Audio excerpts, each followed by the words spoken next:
Ya, adik-adik, demikianlah pujian kita yang mengawali pada pagi hari ini. Sebelum kita masuk lebih lanjut, kita akan berdoa terlebih dahulu. Kak Pre minta Josie, apakah bisa pimpin doa untuk kita mengawali ibadah? Oke, Kak. Oke. Teman-teman, mari kita berdoa. Tuhan, berkatilah kita, semoga kita bisa melaksanakan ibadah ini ya Tuhan. Terima kasih Tuhan, haleluya, amin. Amin. Thank you, Jos. Oke, gimana kabarnya hari ini? Oh ya, Kak Pre mau kita kenalan dengan teman baru kita yang mungkin belum kenal lebih jauh ya. Tasya, apakah kamu di situ? Tasya? Ya, Kak. Iya. Tasya bisa di-on-kan videonya? Apakah kuat sinyalnya? Atau maksudnya supaya kamu Bentar, bisa... Kak. Sebentar ya, Kak. Ya, kalau enggak bisa, enggak apa-apa.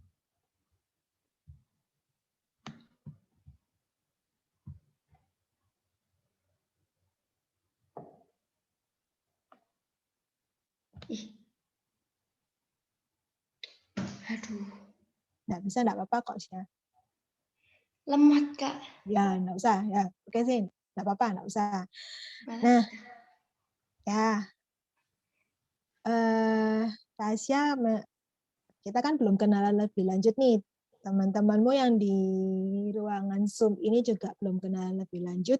Mungkin Tasya bisa memperkenalkan lebih lengkap lagi, misalnya nama lengkap Tasya siapa gitu. Silakan Tasya, nama lengkapnya siapa?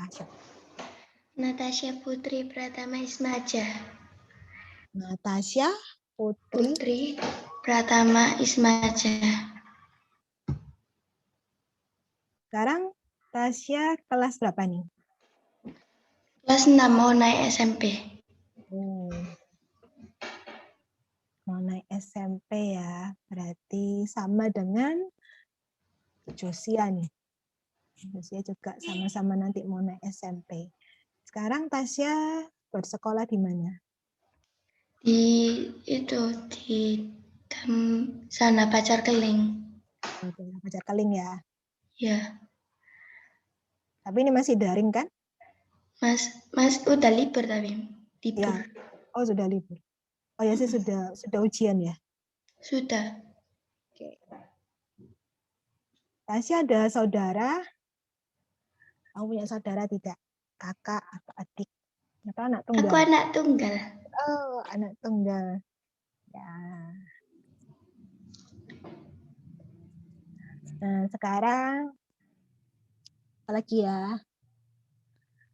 Tasya lahirnya kapan nih? Lahir 20 bulan Februari 2008. 10 Februari 2008. Wah, tanggalnya persis sama tanggal ulang tahunnya adiknya Kak Pre. 20 Februari. Oke. Tasya masih punya mama papa? Masih.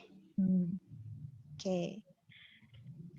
Sekarang Tasya sekarang kan tinggal di ini ya, di Gayung Sari ya. Untuk dibantu sekolahnya juga.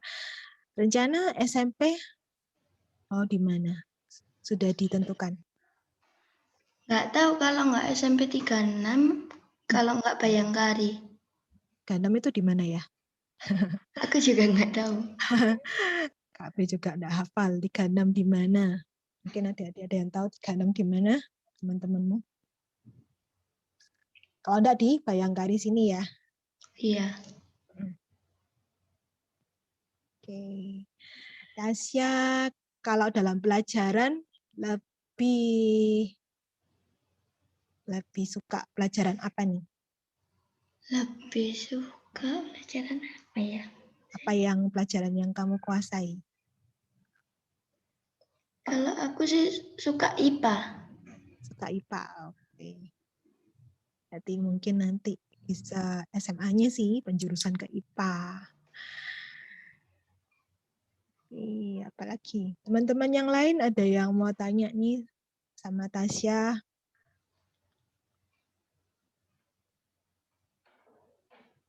Ya, Tasya salam kenal ya. Kamu Iya. bisa sekolah minggu di tempat ini. Oh ya, Kak Pri tanya dulu sebelumnya Tasya sekolah minggu di mana? Atau bergereja di mana? Sebelumnya aku agama Islam. Oh, ya. Terus kemudian ini Aku sudah terima. disuruh, aku tuh sama nenekku kan bilang, kamu mau agama apa? Apa mau masuk di mana? Katolik apa Kristen? Aku pilih Kristen soalnya dari dulu suka Kristen sih. Sudah waktu itu pas nenek tanya pas kapan? Baru-baru ini atau sudah lama kan? Tanggal berapa ya? Bulan Maret kemarin. Tanggal, pokoknya aku masuk sini 25 Maret. Oh, itu berarti kamu sudah memutuskan untuk ikut Kristen gitu ya, Syah? Iya.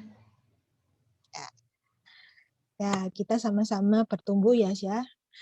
Kita juga mau mengenal Tuhan Yesus gitu ya. Oh, Oke.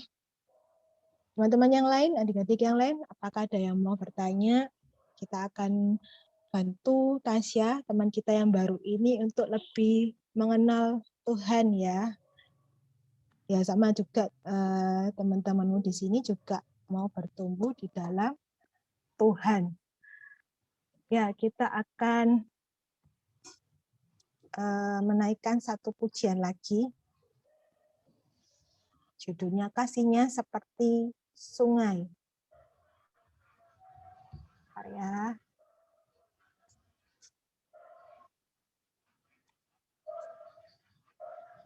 Screen dulu.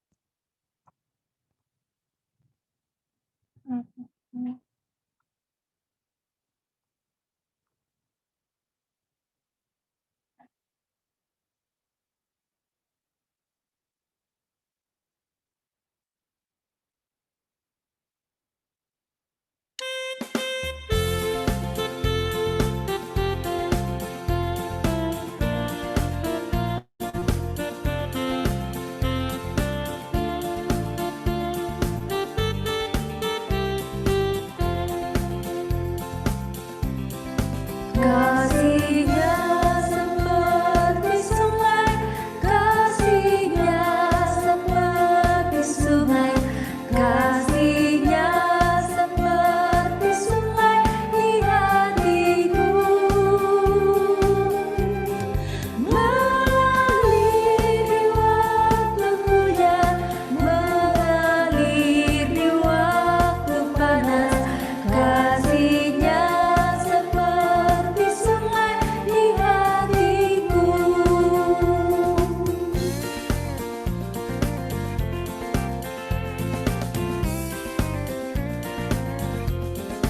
Kasihnya seperti sungai, kasihnya seperti sungai, kasihnya seperti sungai di hatiku. Mengalir di waktu hujan, mengalir di waktu panas, kasihnya seperti sungai di hatiku.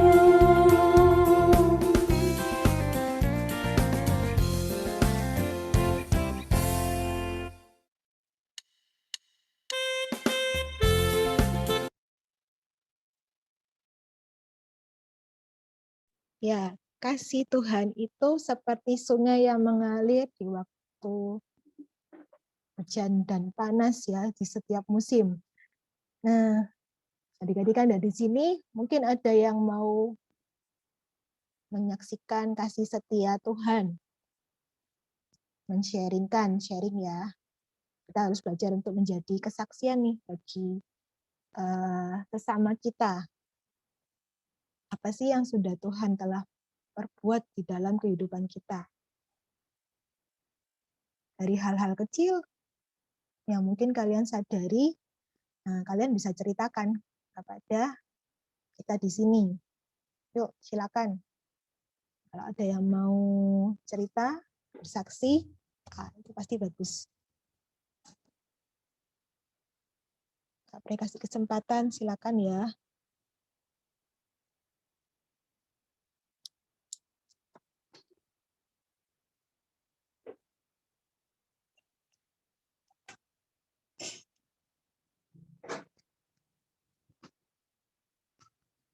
Adakah adik-adik?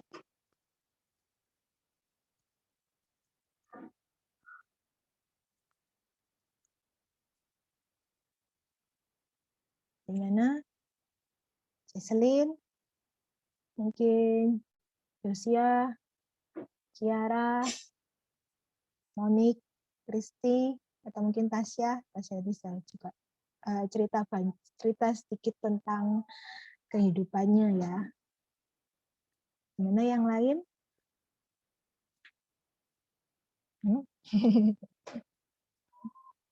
Yuk.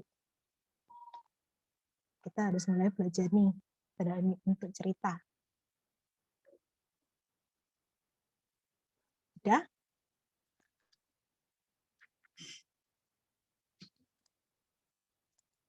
Kalau tidak ada, kita akan lanjut ya. Kita mau mempersiapkan diri untuk mendengarkan firman Tuhan yang hari ini temanya adalah segeralah minta maaf. Nah, tema yang bagus nih dari seri apa ya, forgiveness ya, seri forgiveness, memaafkan. Sebelum kita masuk dalam pembacaan Alkitab dan kalian juga menyiapkan Alkitab kalian masing-masing, kita akan memujikan satu pujian, ajarku mengerti. Ya, siapkan dulu.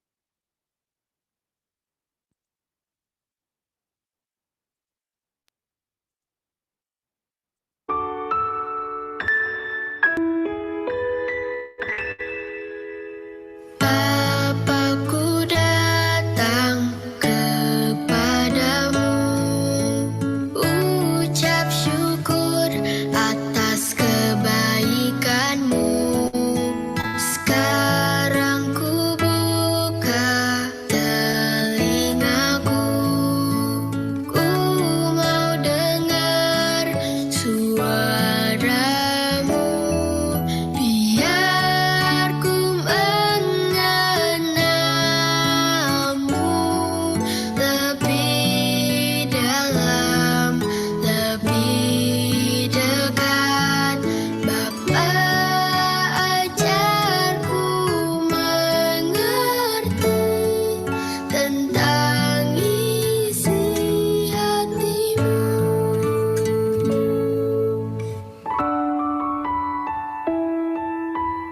Bapakku datang kepadamu, ucap syukur atas kebaikanmu. Sekarang ku buka telingaku, ku mau dengar suaramu. Biar ku mengenalmu lebih dalam, lebih dekat. Bapa, ajarku mengerti tentang isi hatimu. Bapa,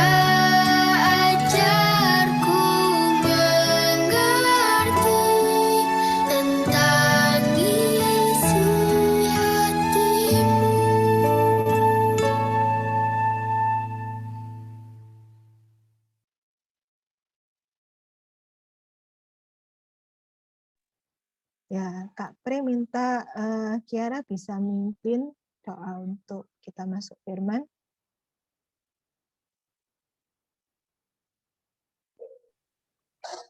Teman-teman, mari kita berdoa. Tuhan Yesus, terima kasih Tuhan atas berkat-Mu pada hari ini. Tuhan, hari ini kami akan mendengar firman-Mu yang akan disampaikan oleh Kak Pre. Berkatilah kami agar kami dapat mengerti firman-Mu. Terima kasih Tuhan. Haleluya. Amin. Amin. Thank you, Kiara. Oke, adik-adik Kak Pre punya pertanyaan yang harus kalian jawab. Kalian pernah memaafkan orang lain belum? Pernah enggak? Pernahkah kalian memaafkan orang lain? Pernah. Pernah ya? Ya, kita semua tentu pernah memaafkan orang lain. Terus Kak Pre tanya lagi, menurut kalian lebih mudah mengatakan terima kasih, thank you, atau mengatakan maaf, sorry, apologize? Mengatakan maaf. Lebih mudah mengatakan maaf atau lebih mudah mengatakan thank you, terima kasih? Siapa yang lebih mengatakan maaf? Yang maaf, please siapa aja? Tasya. Monik bilang thank you. Jesslyn, pilih mana? Lebih mudah mengatakan maaf atau terima kasih? Menurut pengalaman kalian secara jujur. Sydney, lebih mudah ngomong thank you atau say sorry? Jesslyn ngomong maaf. Oke. Josia, Kiara, Risti.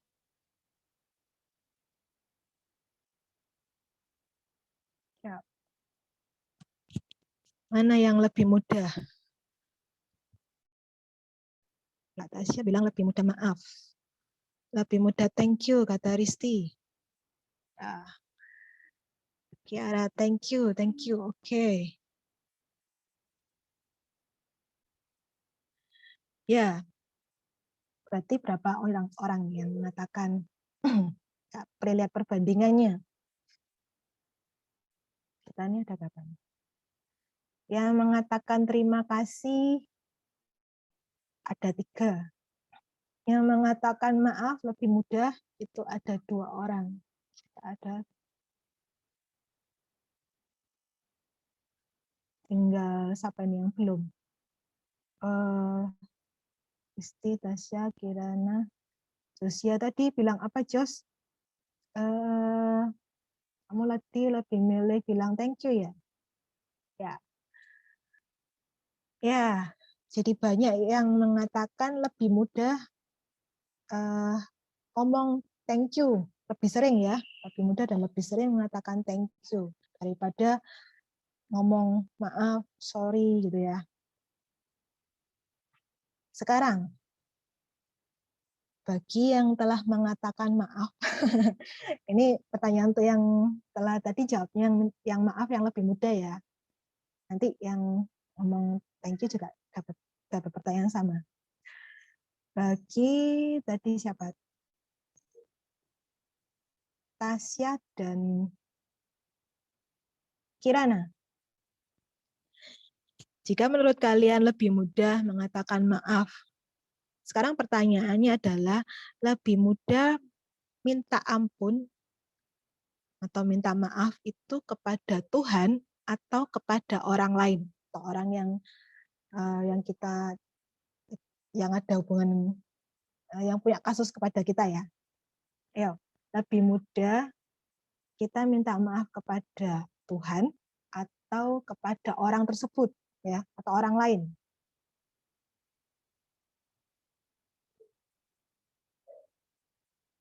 Kan tadi misalnya kalau kalian bilang maaf itu kan berarti ada sebabnya ya. Kita minta maaf itu ada sebabnya. Kita melakukan kesalahan kepada orang lain. Nah, ketika kalian minta maaf, lebih mudah mengatakan maaf itu kepada Tuhan atau kepada orang tersebut. atau orang lain. Gimana Tasya sama Kirana?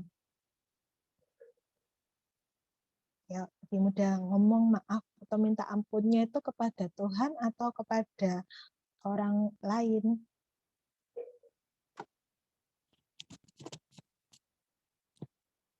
Gimana Tasya?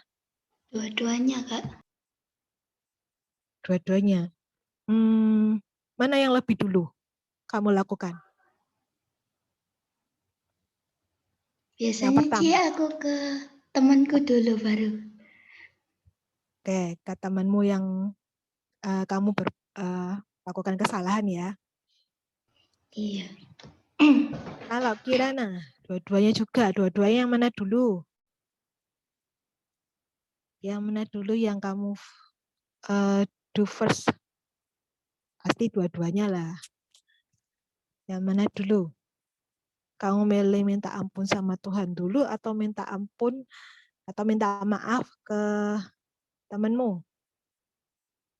Oke, Jesslyn sudah menjawab ke teman dulu, terus kemudian berdoa minta ampun. Oke. Berarti lebih mudah minta ampunnya kepada orang lain. Ya. Yang lain yang tadi ngomong, yang menjawab, ngomong terima kasih lebih mudah dikatakan. Jadi lebih sulit untuk mengatakan maaf ya. Menurut kalian yang lain selain Tasya dan Kirana, minta maaf yang ke Tuhan itu lebih sulit atau lebih sulitan kepada orang lain?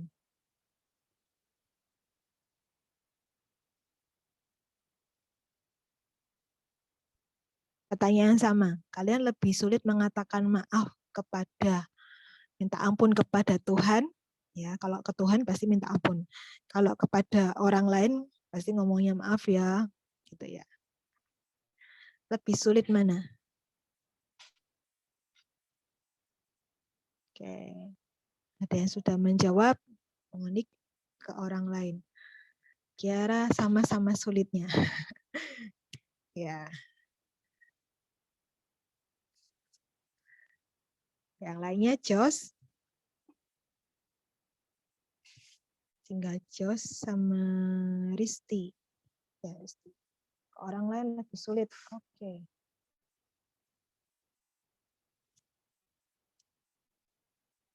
Risti juga sudah menjawab. Lebih sulit minta maaf kepada orang lain. Ya. Kenapa sih kok lebih sulit minta maaf kepada orang lain? Kira-kira apa yang menghambat kamu untuk minta maaf kepada orang lain?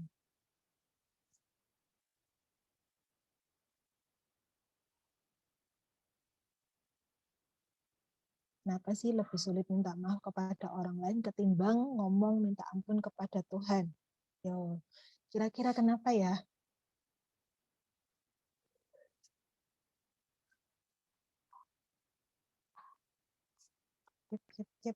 Kira-kira kenapa?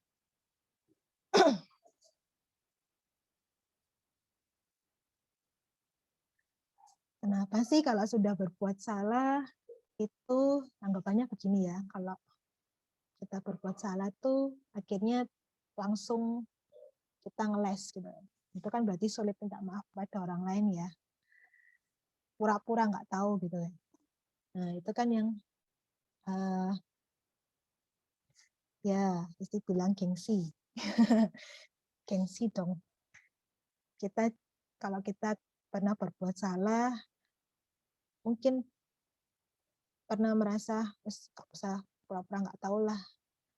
Ya hal-hal kecil, misalnya mungkin ini pernah terjadi dalam pengalaman kalian, misalnya memecahkan barang, terus sudah pura-pura nggak tahu gitu ya, pura-pura nggak tahu, terus sembunyi aja gitu, misalnya barang itu misalnya punyanya mama atau papa gitu ya, atau ya akhirnya kalian sembunyi, Terus ditanya, iya, kalian ngeles.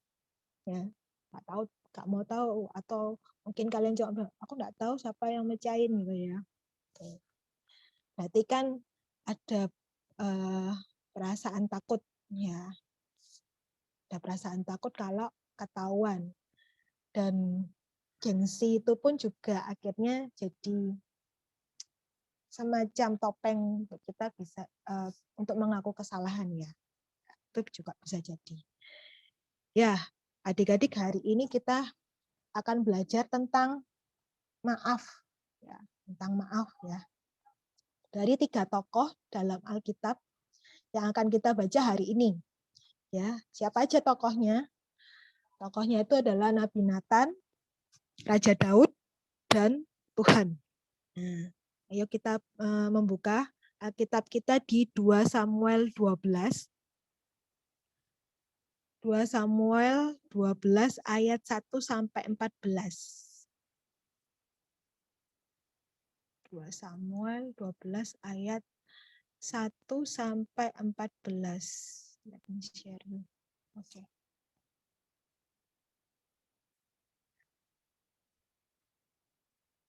Kita akan membacanya dua-dua ayat, ya. 2 Samuel 12 ayat 1 sampai 14. Bentar.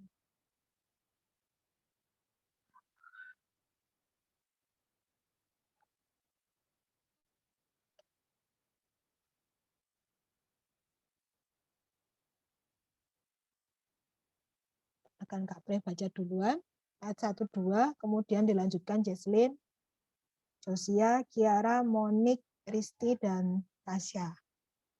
Kayaknya pas terakhir.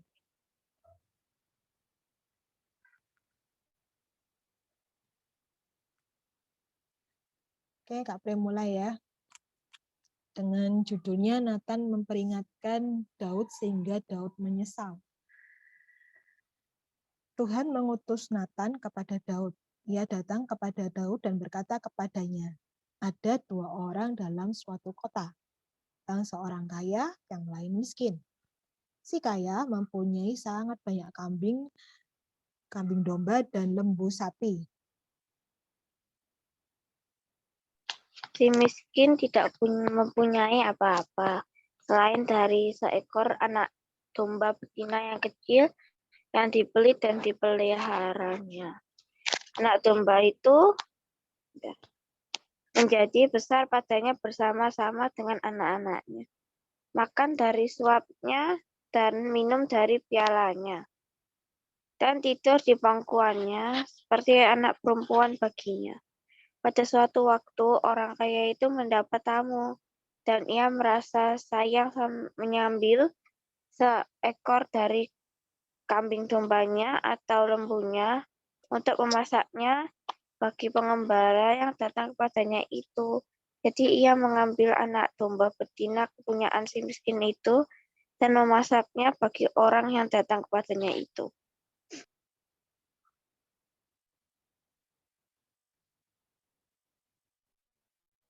Josia 5:6. Lalu Daud menjadi sangat marah karena orang itu dan ia berkata kepada Tuhan, demi Tuhan yang hidup, orang yang melakukan itu harus dihukum mati. Dan anak domba betina itu harus dibayar gantinya 4 kali lipat, karena ia telah melakukan hal itu dan karena ia tidak kenal belas kasihan. Kiara?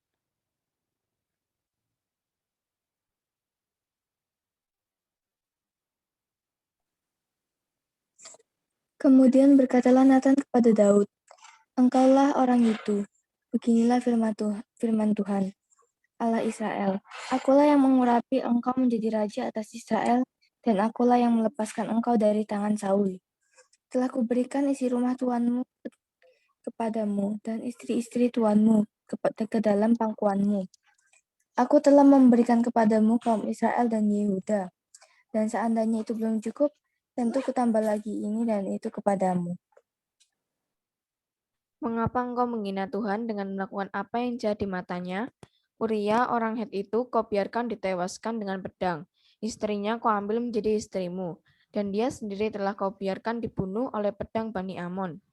Oleh sebab itu, pedang tidak akan menyingkir dari keturunanmu sampai selamanya, karena engkau telah menghina aku dan mengambil istri Uria, orang Het itu, untuk menjadi istrimu. Beginilah firman Tuhan bahwasanya malapetaka akan kutimpak ke atasmu yang datang dari kaum keluargamu sendiri. Aku akan mengambil istri-istrimu di depan matamu dan memberikannya kepada orang lain. Orang itu akan tidur dengan istri-istrimu di siang hari, sebab engkau telah melakukannya secara tersembunyi, tetapi aku akan melakukan hal itu di depan seluruh Israel secara terang-terangan. Lalu berkatalah Daud kepada Nathan, aku telah berdosa kepada Tuhan. Dan Nathan berkata kepada Daud, Tuhan telah menjauhkan dosamu itu, engkau tidak akan mati. Walaupun demikian, karena engkau dengan perbuatan ini telah sangat menista Tuhan, pastilah anak yang lahir bagimu itu akan mati. Demikianlah firman Tuhan yang kita baca hari ini. Ya, menurut kalian bagaimana cara Nabi Nathan menegur Daud? Dari yang tadi kita baca, gimana sih cara Nabi Nathan itu menegur Daud yang telah melakukan kesalahan? Dengan, ada yang bisa menjawab? Ayat 1-4 tadi. Ayo. Itu namanya apa itu? Ini yang biasanya sering dilakukan oleh Yesus ini. Kalau dia mengajar. Ya, benar Isti, memakai perumpamaan ya. Perumpamaannya itu tentang seorang kaya yang merampas domba dan lembu sapinya si orang miskin ya, dombanya terutama ya. Si miskin ini cuma punya domba sih. Ya, jadi si kaya ini kan punya kambing domba dan lembu sapi. Si miskin ini cuma punya domba betina yang anak domba betina yang kecil. Berarti anak domba. Padahal si kaya sudah punya banyak. Malah ambil aja tuh si punyanya miskin ini satu doang. Kan? Anak lo itu bukan sing yang induk gitu kan. Nah, kemudian setelah menceritakan perumpamaan ini, si Nabi Nathan ini ngapain? Ya, ini dia ini sudah cerita nih. Cerita. Nah, apa yang dilakukan Nabi Nathan? Tentu saja dia menegur Raja Daud ya. Di ayat 7 sampai 12 yang tadi kita baca. Kira-kira kesalahan Daud itu apa sih? Ada yang tahu? Kesalahan Daud sampai ditegur sama Nabi Nathan ini loh. Kalau tadi kita baca, apa kesalahan Daud?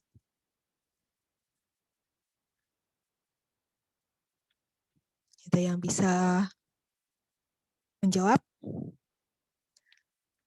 Apa kesalahan Daud? Mungkin ingat ceritanya si Daud telah berbuat kesalahan apa? Tapi dari yang tadi kita baca itu sudah dijelaskan apa kesalahan Daud. Yuk, ada yang bisa jawab?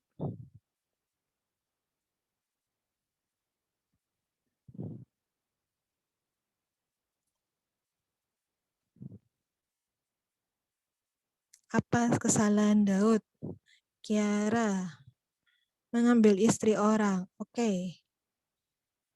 Ya, ada yang Kiara bisa menjelaskan atau menceritakan detailnya, ceritanya, atau masih ingat enggak? Mungkin tahu nama istrinya, siapa itu istri orang itu. Ya. Mungkin Batsheba, Kak. Ya, Batsheba. Itu ceritanya gimana tuh? Kamu masih ingat nggak ceritanya? Kok sampai Daud apa ya, mengambil istri orang itu kan pasti ada sebab musababnya. Ada sebabnya. Ya. Ya. Ada yang masih ingat ceritanya atau belum tahu ceritanya? Kira udah tahu ceritanya?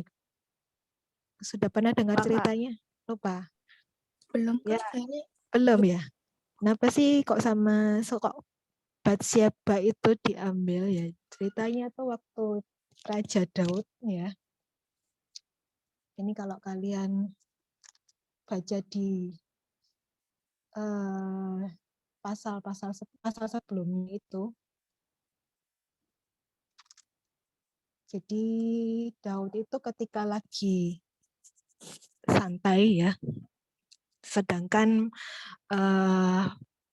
pengawal-pengawalnya atau prajurit-prajuritnya memang sedang lagi berperang. Tapi si Daudnya mungkin lagi santai sejenak ya.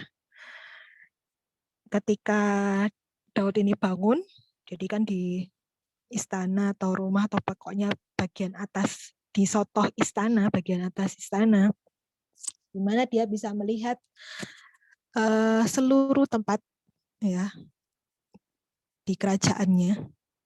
Ya. Dia lagi jalan-jalan di atas sotoh itu, di bagian atas istana itu, lalu terlihatlah seorang perempuan yang sedang mandi. Ya, ini perbuatan yang seharusnya tidak boleh dilakukan. Tempat mandi pada zaman dahulu memang tidak tertutup seperti sekarang, yang pasti terbuka ya. Dan kebetulan memang Daud berada di atas dan yang pasti ruang terbuka ya. Yang otomatis tidak sengaja, ya sebenarnya tidak sengaja melihat ya, melihat ada orang perempuan cantik sedang mandi. Yang seharusnya dilakukan Daud adalah ya harusnya biasanya kalau kita lihat di film tuh orang kaget ya lihat orang mandi itu biasanya nutup mata kan, terus tiba-tiba menjauh malu gitu ya. Pindah kali ini mungkin begitu menikmati melihat kemolekan dari perempuan tersebut.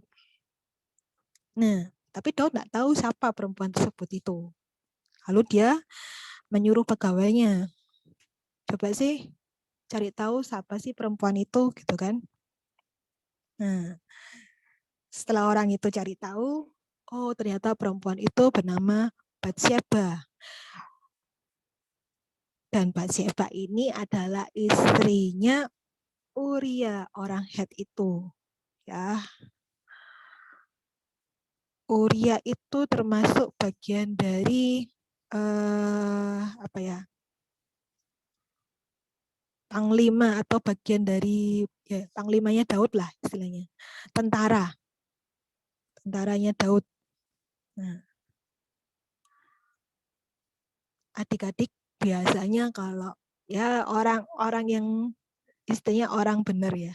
Orang benar kalau dikasih sudah diinformasikan oh orang itu sudah bersuami gitu ya. Terus sudah ada pasangannya. Ya pasti kan biasanya kecewa ya dia sudah bersuami ya dia sudah beristri misalnya ya, kecewa gitu ya. Tapi enggak, Daud ini akhirnya kekeh gitu ya, dia ingin mendapatkan si Batsheba ini dengan caranya cukup licik juga. Si Uria ini akhirnya ditempatkan di bagian depan ketika dalam peperangan supaya nanti Uria ini kebunuh gitu loh. Seolah-olah dia terbunuh dalam peperangan tersebut. Ya. Padahal posisinya Uria memang seharusnya tidak di situ gitu loh. Tidak di posisi yang krusial ya. Istilahnya yang akhirnya musuh itu menyerang langsung si Uria ini. Tapi Daud karena Ini namanya adalah godaan dan nafsu ya. Dia seperti sudah tergoda banget. Ya akhirnya terjadilah Uria ini ditempatkan di posisi yang dia istilahnya bakal mati ya. Bakal mati terbunuh. Barisan depan lah. Di barisan depan dalam pertempuran yang sangat hebat. Nah, setelah itu, setelah Urianya mati, akhirnya kan diberitahukan kepada si istrinya kan, kalau suaminya itu sudah mati ya kan. Ya tentu saja sedih kan, Bathsheba ini sedih, suaminya sudah mati. Nah, setelah lewat masa sedih atau berkabungnya itu, Daud ini menyuruh pegawainya atau pesuruhnya untuk membawa perempuan ini ke rumahnya. Nah, kemudian dijadikan istri. Sah, ya sah. Kan memang Bathsheba sudah istilahnya kan statusnya janda ya. Jadi sah-sah aja si Raja Daud ini istri Bathsheba. Ya, begitulah ceritanya. Sekilas kesalahan Daud ya, yang sebenarnya sangat amat fatal, tidak disukai oleh Tuhan. Ya. Pasti karena mengambil istri Uria ini dengan cara tidak halal, tidak baik gitu ya. Ya, terus otomatis Daud sebenarnya pun membunuh Uria. Ya, itu kesalahan si Raja Daud ya, karena dia bertahan atau keras kepala dengan keinginannya dia sendiri. Nah, kemudian akhirnya kan Tuhan, karena Tuhan itu sayang banget sama Daud ya, Tuhan ingin menegur Raja Daud lewat Nabi Nathan. Jadi Nabi Nathan ini diutus kemudian untuk menegur Daud. Jadi tadi melalui cerita perumpamaan, kayak dites dulu gitu loh. Daud tuh sebenarnya sadar enggak sih? Ya. Kan? Nah, bagaimana sih respon Daud terhadap teguran Tuhan melalui Nabi Nathan? Menurut kalian, Daud ini sadar enggak ketika ditegur Nabi Nathan?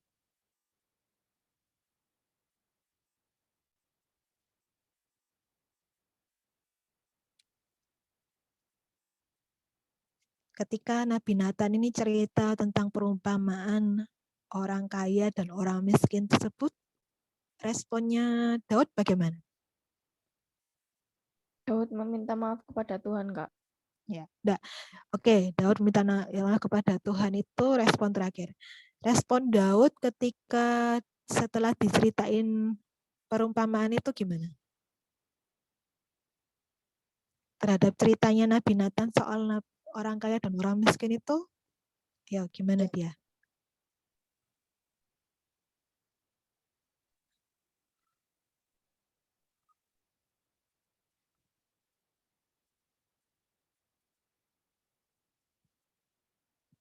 Mungkin marah gitu, Kak. Ya, benar. Di ayat 5 tadi sudah kita baca, Daud menjadi sangat marah. Dengar cerita orang kaya itu merampas domba satu-satunya orang miskin. Tentu saja Daud marah. Oh, orang itu kudu dihukum itu, ya kan? Maksudnya yang orang kaya itu harus dihukum mati gitu ya. Terus ada lagi di ayat 6 kan dia ngomong, anak domba betina itu harus dibayar gantinya 4 kali lipat. Karena ia telah melakukan hal itu dan oleh karena ia tidak kenal belas kasihan. Jadi ketika Nabi Nathan cerita soal orang kaya dan orang miskin tersebut, Daudnya marah, maksudnya marah kepada cerita ini. Kok enggak adil cerita ini? Orang kayanya kok CNAE dewe, harusnya dia harus dihukum, ya dihukum mati. Ya, harus gitu, harus bayar 4 kali lipat ya. Karena apa yang dia lakukan itu tidak ada belas kasihan. Nah, setelah Daudnya ngomong seperti itu, akhirnya si Nathan menegur, Nabi Nathan ini menegur, ya kamu itu orang itu, pasti seperti orang kaya itu. Gitu kan. Intinya seperti itu. Ya. Jadi perumpamaan itu ingin menceritakan tentang si Daud. Daudlah orang kaya itu, ia mengambil istri dari si orang miskin ini orang Uria tanpa belas kasihan, ya, dalam arti membunuh orang miskin tersebut si Uria itu. Ya harusnya Daud seperti orang kaya, seperti apa katanya, dihukum mati, disuruh ganti 4 kali lipat, ya kan? Makanya kan Nabi Nathan membalikkan apa yang diomongkan sama Daud itu. Nah,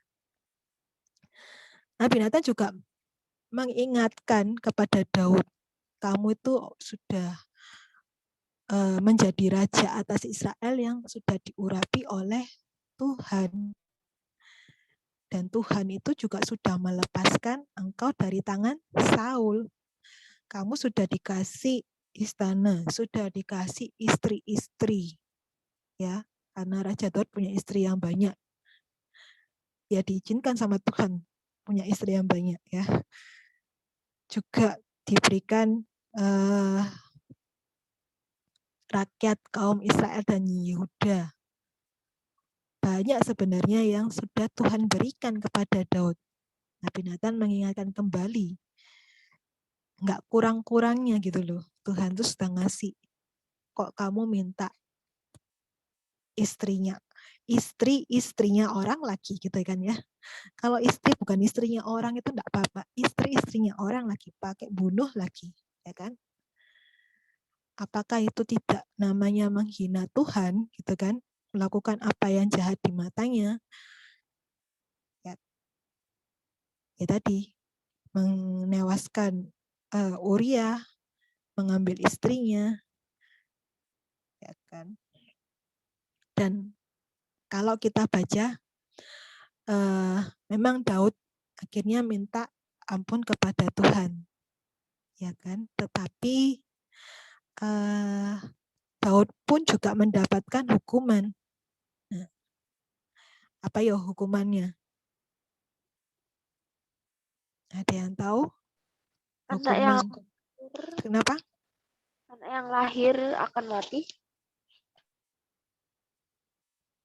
Anak yang lahir akan mati, ya. Oke, apalagi? Oh, hukumannya kan tadi seperti seperti yang Daud bilang, ya kan? Bukan 1 kali lipat, tapi 4 kali lipat. Yuk.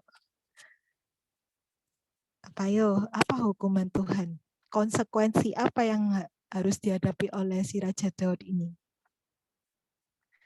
Anaknya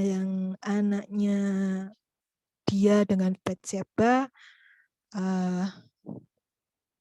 pasti mati ya.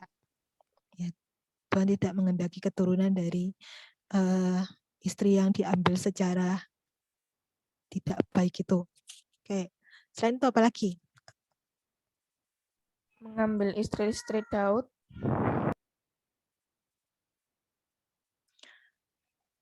Mengambil istri-istri Daud. Siapa yang mengambil?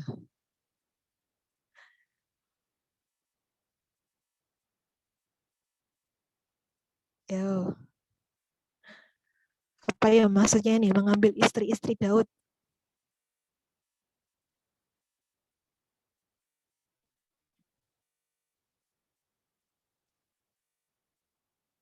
Ayat 11 ya.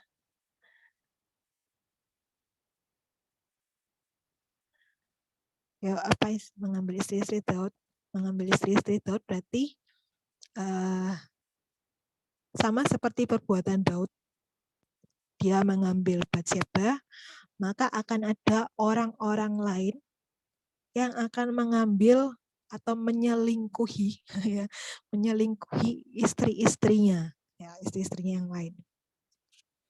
Nah, jadi perbuatan yang Daud lakukan itu juga akan dilakukan orang lain sebagai hukuman. Dan sebenarnya ada lagi ya, nanti di mana si anaknya juga akan memberontak kepada dia, ya. Lalu Daud pun tidak akan istilahnya bisa selamat dari pedang, tapi Tuhan masih tetap akan menyertai dia. Nah, setelah Tuhan mengatakan hukuman itu kepada Daud, ya, karena Daud telah melakukan secara tersembunyi di hadapan Tuhan, menurut dia tersembunyi, tetapi bagi Tuhan tidak ada yang tersembunyi. Bahkan dalam hukumannya, Tuhan akan melakukan hal itu di depan seluruh Israel secara terang-terangan. Jadi mungkin perselingkuhan Daud dengan Batsyeba atau cara Daud mengambil Batsyeba itu seluruh orang Israel nggak tahu, gitu ya.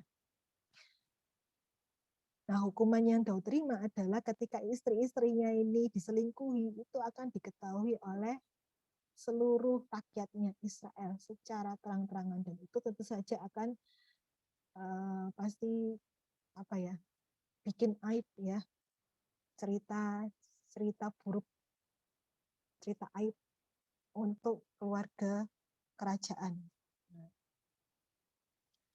Kemudian setelah itu Daud pun akhirnya menyesal, ya.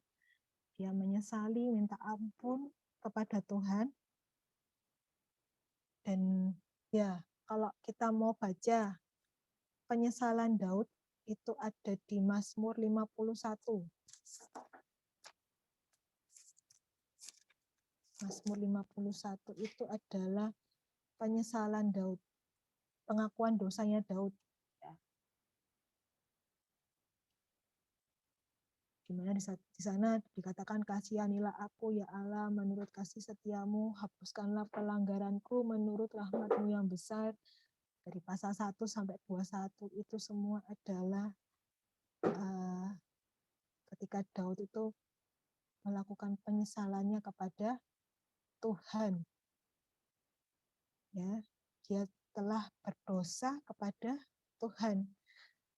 Dia sadar bahwa Tuhan itu sudah adil dalam kehidupannya. Tuhan itu sudah memberikan banyak hal dalam kehidupannya, tetapi dia itu seperti ya bodoh, orang yang bodoh yang kemudian melakukan perbuatan yang keji, gitu ya. Nah, di masa-masa penyesalannya ini dia berharap agar Tuhan pun bisa memberikan pengampunan. Nah, sekarang bagaimana sih sikap Tuhan ini terhadap perbuatan Daud? Yang pertama pasti yang untuk ketika Daud itu melakukan kesalahan, pasti menegur Raja Daud melalui Nabi Nathan. Ya, sama kalau kita melakukan kesalahan, kita pasti ditegur, ya. Kalau ada orang yang mengetahui. Kemudian apa yang dilakukan oleh Tuhan? Tuhan juga mengingatkan kembali kepada Daud perbuatan Tuhan dalam kehidupannya di masa lalu. Lalu juga Tuhan pun memberikan hukuman kepada Daud.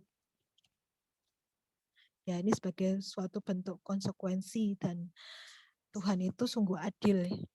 Ya, meskipun ya Daud itu berbuat salah, Daud harus menghadapi konsekuensinya.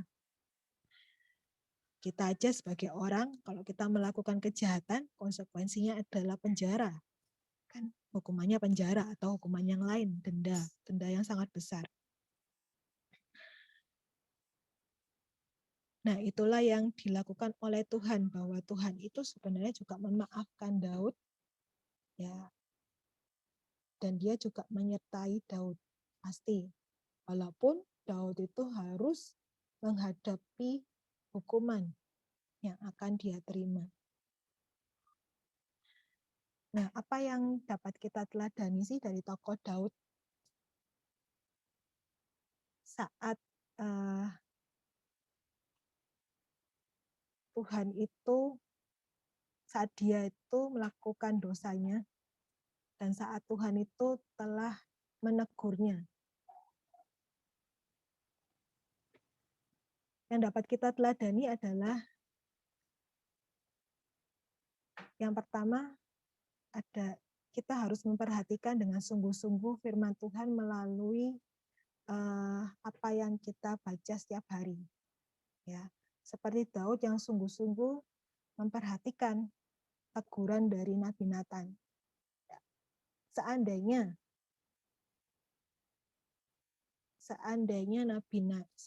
Daud tidak memperhatikan teguran dari Nabi Natan, maka ya hukuman kepada Daud tetap akan diberikan. Tapi Daud tidak akan pernah sadar, tidak akan pernah menjadi baik. Ya. Yang kedua yang bisa kita teladani dari Daud adalah ketika Daud ini berbuat salah terus ditegur, dia segera mengakui dosanya di hadapan Tuhan. Ya. Memang tidak mudah, biasanya pasti ada keinginan untuk membela diri atau mungkin ingin menyalahkan orang lain, ya. Tapi Daud ini tidak. Dia tidak ingin membela diri, dia tidak ingin berdalih, dia tidak ingin menyalahkan orang lain, dia tidak ingin berkelit dari kesalahannya. Dia sadar itu pure, murni, 100% perbuatannya sendiri. Tanpa komporan dari orang lain. Ya. Itu berarti dia berani untuk mengakui dosanya. Yang ketiga, apa yang bisa kita teladani? Daud bertanggung jawab. Ya, ketika Tuhan menerapkan atau memberikan hukuman kepada Daud, Daud tetap terima setiap hukuman yang dia terima. Dia tetap bersedia menerima segala resiko dari perbuatan dosanya. Anaknya mati, anaknya dengan Batsyeba mati, oke, apa-apa, itu memang resikonya. Terus kemudian dia kehidupannya setelah itu ya, dia akan dikejar-kejar oleh anaknya, dia tidak akan jauh dari yang namanya pedang, jadi selalu dia diburu oleh pedang, termasuk anaknya sendiri, ya, anaknya sendiri ini juga akan memberontak kepada dia. Itu konsekuensi yang harus dia tanggung akibat dari dosanya. Dan Daud sebagai raja yang besar, dia juga tidak gengsi, ya, tidak gengsi untuk mengakui dosanya. Dia mungkin tidak bisa minta maaf kepada Uria karena Uria juga sudah mati. Dan mungkin Daud pun berbicara kepada Batsyeba atas kesalahan atau pelanggaran dosanya yang telah ia lakukan, ya, motif utamanya. Mungkin Batsyeba ketika dinikahinya dia tidak tahu ternyata motifnya seperti itu. Nah, bisa jadi Daud akhirnya juga mengakui kesalahannya kepada Batsyeba. Kalau kita bisa seperti Raja Daud ini, kita bisa menjadi anak-anak Tuhan yang tulus, gitu ya. Kita tulus untuk mengakui kesalahan kita dan kita tulus untuk bertobat. Ya, dan ini adalah hidup yang dikehendaki oleh Tuhan. Apakah kita bisa seperti Daud? Menurut kalian, bisa nggak ya kita nih seperti Daud? Jadi benar-benar memperhatikan teguran kalau kita berbuat salah, lalu segera mengakui dosa di hadapan Tuhan dan di hadapan sesama yang kita lakukan kesalahan tersebut, sama bertanggung jawab menerima hukuman. Ya, orang yang salah pasti menerima hukumannya. Konsekuensinya pasti ada, besar dan kecilnya. Apakah kita bisa?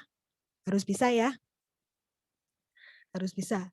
Dan Kak Pre yakin ketika kita sudah mengakui dosa, kita mau bertanggung jawab, pasti Tuhan itu tetap menyertai kita. Tuhan tuh pasti mendampingi kita. Ya. Firman Tuhan juga mengatakan segeralah minta maaf dengan rendah hati. Jadi jangan ditahan-tahan. Kalau kalian tahan-tahan itu akan jadi seperti nggak enak gitu ya, suatu penyakit ya. Tapi segeralah minta maaf ketika kalian sadar, ping ya. Ketika hati itu ngomong, ketika hati itu kayak ada yang ngomongin, kamu harusnya tadi nggak seperti itu gitu ya. Ketika hati itu sudah Roh Kudus ya, pasti yang berbicara kepada kalian. Kalau Roh Kudus sudah berbicara seperti itu, kalian segera minta maaf, segera bertobat. Nah, kita juga harus terima teguran orang lain. Jangan sampai ketika kita menerima teguran atau nasihat orang lain itu masuk telinga kiri, keluar telinga kanan. Ya, jangan kita seperti keras kepala, tidak mau atau menutup telinga. Tapi terimalah teguran orang lain. Meskipun kita tidak bisa menjawab atau melakukan pada saat itu juga. Meskipun biasanya kita masih emosi ya. Terima teguran itu pasti akan ada rasa pembelaan diri. Aku sebenarnya yang paling benar. Tuh, kamu tuh gak tahu apa yang saya gitu ya, Anas. Kamu gak tahu apa yang seharusnya yang terjadi sebenarnya. Gini-gini. Nah, ketika orang sudah menegur kita, tipsnya Kak Pre adalah kalian lebih baik menyendiri, merenungkan, menyendiri, entah itu di dalam kamar, entah itu kalian di suatu tempat yang tenang, ya, menyendiri, kalian renungkan, cerna lagi teguran yang telah kalian dengar itu, ya. Lalu selidiki, benar apa enggak gitu ya. Apa yang telah kita lakukan itu sudah benar enggak di mata Tuhan. Terus akibatnya apa dari apa yang telah kita lakukan. Orang itu akan marah kepada kita atau hubungan kita menjadi rusak ya. Nah, setelah kita merenungkan dan kita mau untuk berubah, maka yang harus kita lakukan adalah kita minta maaf kepada Tuhan. Kita mau bertobat dan beranikan diri untuk juga minta maaf kepada orang tersebut, orang yang kita lakukan. Kita bersalah ya, maksudnya kita lakukan kesalahan kepada dia. Kita minta maaf kepada dia. Beranikan diri. Dan kita juga terima konsekuensinya, semisal orang tersebut tidak mau membalas maaf kita, ya sudah. Kita tidak berhak atau tidak usah marah lagi kepada dia, karena itu akan memperkeruh suasana. Tapi itulah konsekuensi yang kita terima kalau misalnya orang tersebut tidak memaafkan kita ya. Terus bagaimana? Apakah hubungan kita akan menjadi jadi renggang dan sebagainya?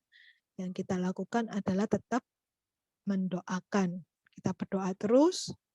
Kita juga tidak cuek kepada orang itu, gitu ya.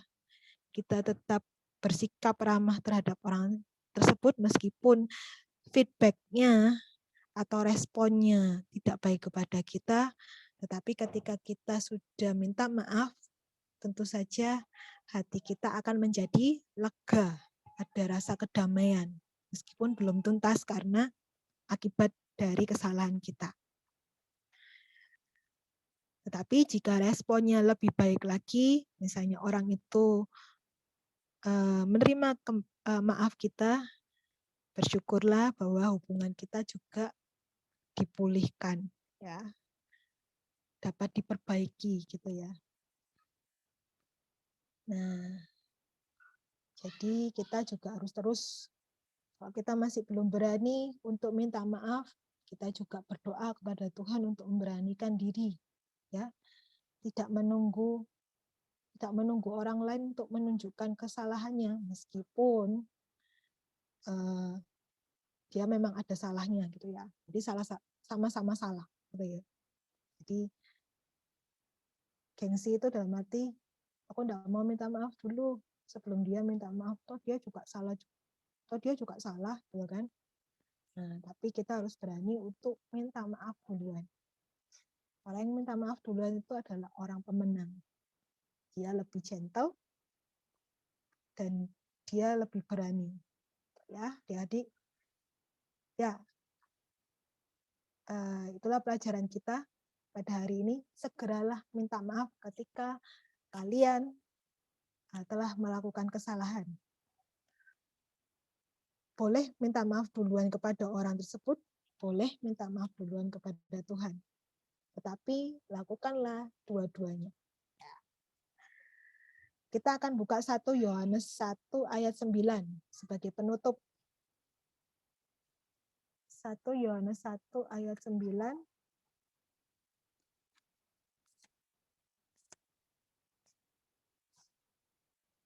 Monik bisa bacakan ya, Mon?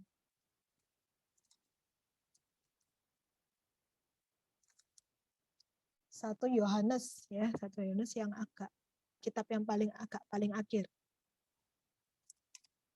1 Yohanes pasal 1 ayat 9. Udah?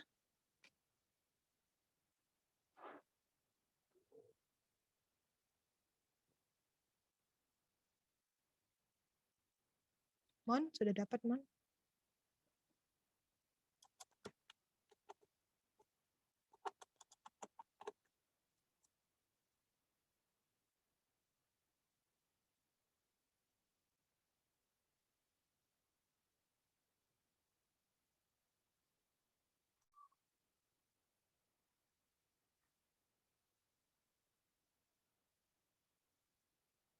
Udah, dibacakan, Mon. Mute-nya. 1 Yohanes 1 ayat 9 ya, Kak. Ya, 1 Yohanes 1 ayat 9. Jika kita mengaku dosa kita, maka Ia adalah setia dan adil, sehingga Ia akan mengampuni segala dosa kita dan menyucikan kita dari segala kejahatan. Ya, Tuhan saja sudah berfirman, jikalau kita mengaku dosa, Tuhan itu yang adil dan setia akan mengampuni dosa kita dan menyucikan kita dari segala kejahatan. Beranilah untuk segera minta maaf. Ya, demikianlah firman Tuhan dan pengajaran tentang memaafkan pada hari ini. Kak Pri berharap kita semua dapat berani seperti Raja Daud. Oke, apakah ada pertanyaan? Ada yang mau diceritakan mungkin?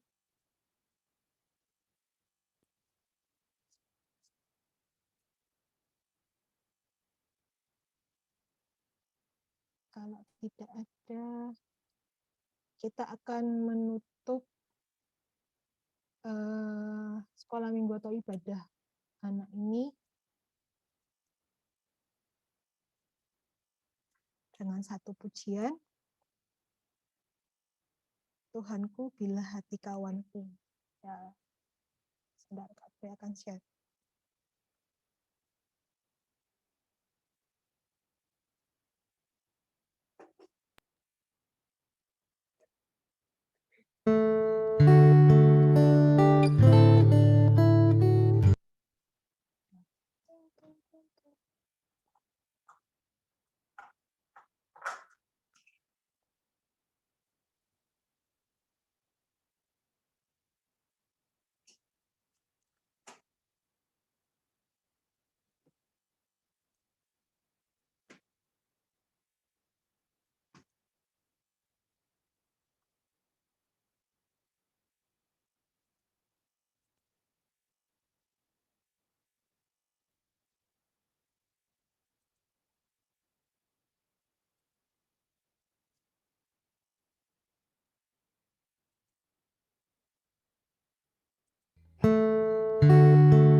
Oke. Ya, adik-adik, demikianlah pujian tadi penutup kita. Sebelum kita menutup, oh ya ini ada chat permintaan dari Tasya. Minta nomor WA-nya ya. Oke.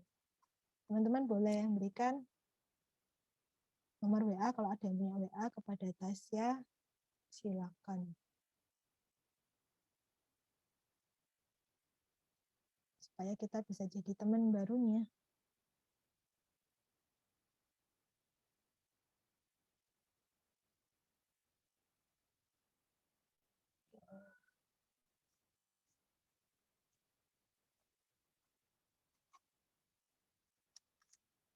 Ya. Ya, sudah ya. Tasya sudah terima? Sudah terima nomornya Kak Pre ya? Ya. Oke, jadi silakan kalau mau WA ke Kak Pre juga boleh. Atau nanti ada teman-teman yang sharing nomor WA-nya juga boleh. Ya. Oh iya. Benar. Seumuran sama Risti.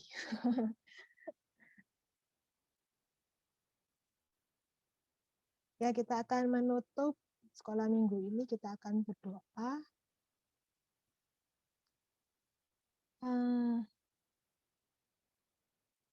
Kak Pre minta apa nih? Saat ini. Ya. Apakah ada yang mau didoakan? Ada yang mau didoakan kah?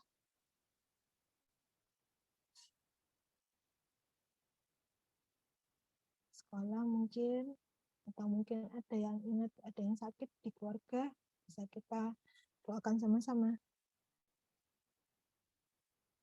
Ada?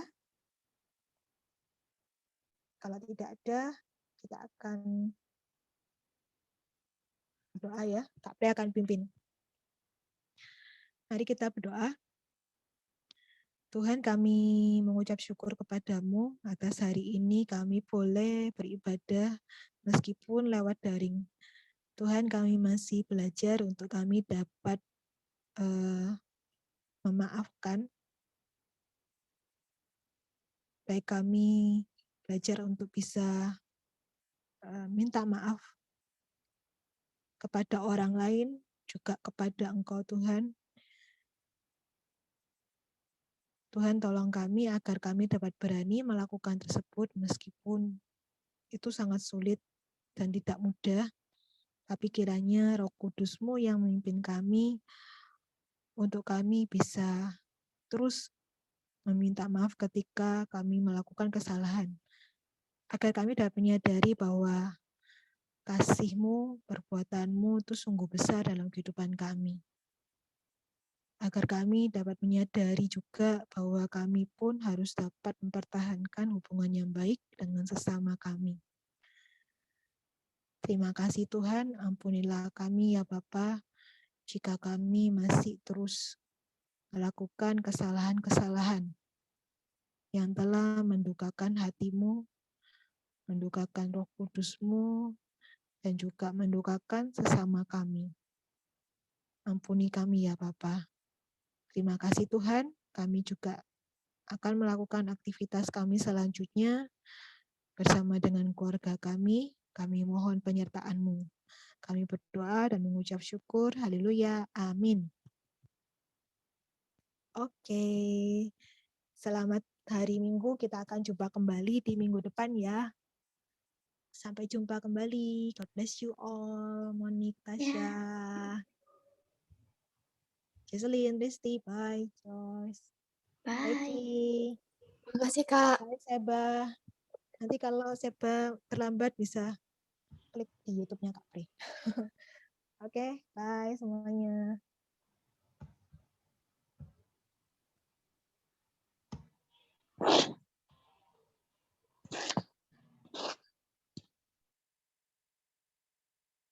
Aku boleh live, Kak?